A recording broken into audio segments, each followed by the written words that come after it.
Hey guys, let's get more news about Warriors, but first, don't forget to subscribe to the channel and leave a like. Hornets scouts must be regretting missing out on Warriors savior in 2024 draft. Much of the conversation surrounding the Charlotte Hornets' 2024 draft decision has centered on Tijane Salon and how the young Frenchman has become a harsh lesson for the team. To be fair to Salon, he has played according to the Hornets' front office's expectations. But his struggles in his rookie season have partly caused some people to forget that the Hornets also had another draft pick last year. At the number 42 slot, they selected KJ Simpson, who had an uneven first year in the league. Rarely have players chosen late in the draft, like Simpson, turned out to be franchise saviors.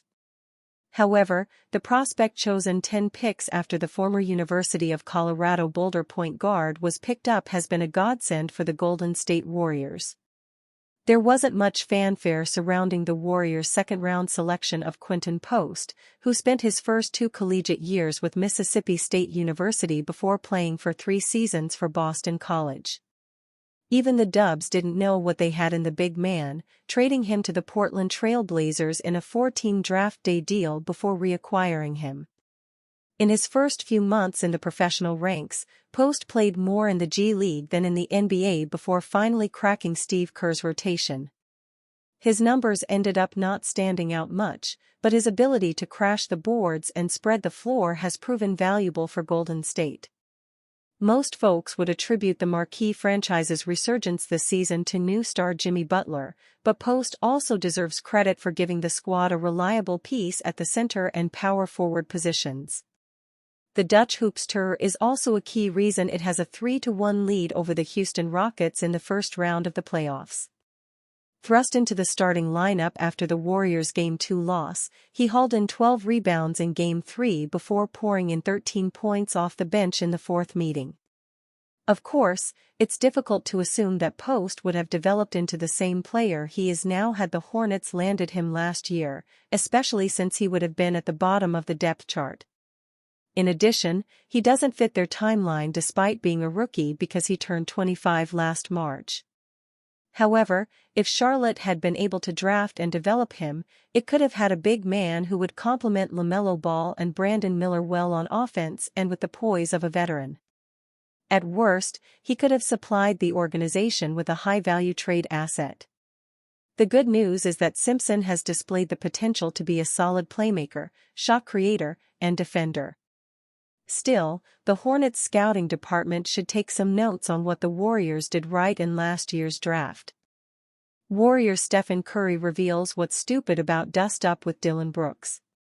In the second quarter of the Golden State Warriors' 109-106 win over the Houston Rockets, Stephen Curry and Dillon Brooks got into a dust-up that had the officials whistle both of them, as well as Draymond Green, for a technical foul.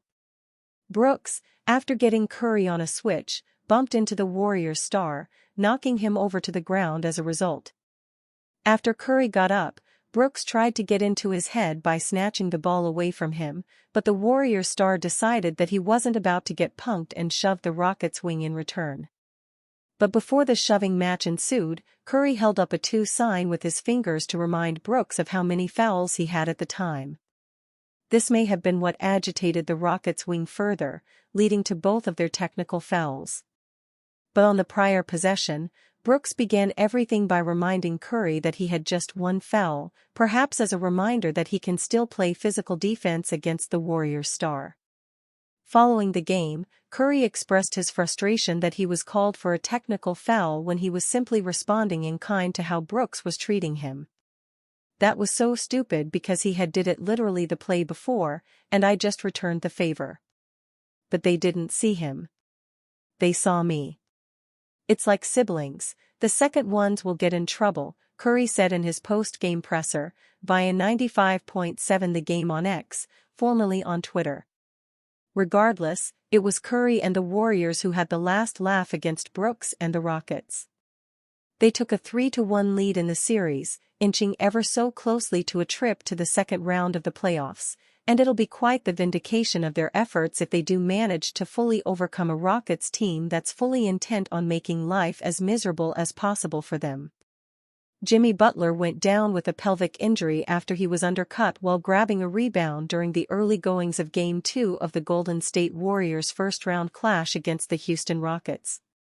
Butler then proceeded to miss the rest of Game 2 and the entirety of Game 3, and there was much concern regarding his physical well-being moving forward. But then he returned to action in Game 4 and didn't skip a beat, dropping 27 points and making huge plays in the Warriors' 106-103 win to push their series lead to 3-1. It looked as though Butler wasn't feeling any ill effects from the injury he suffered, although there were some moments where he was clutching on to his hip. In fact, head coach Steve Kerr said that if this were the regular season, the Warriors star would have missed another week or two so he can recover to full strength. Nonetheless, Butler is as tough of a fighter as there is, and he relishes in the good pain he feels after playing a starring role in the Warriors' victory. "I'm not gonna say that I'm not hurting, but it's a good pain whenever it's all towards winning." Charles Barkley calls Warriors star stupid in emotional rant. NBA legend Charles Barkley was not too happy with the way the Golden State Warriors played on Monday night. The Warriors entered Game 4 of their NBA playoff series against the Houston Rockets brimming with confidence. After all, they won Game 3 and took a 2-1 series lead even with Jimmy Butler sidelined.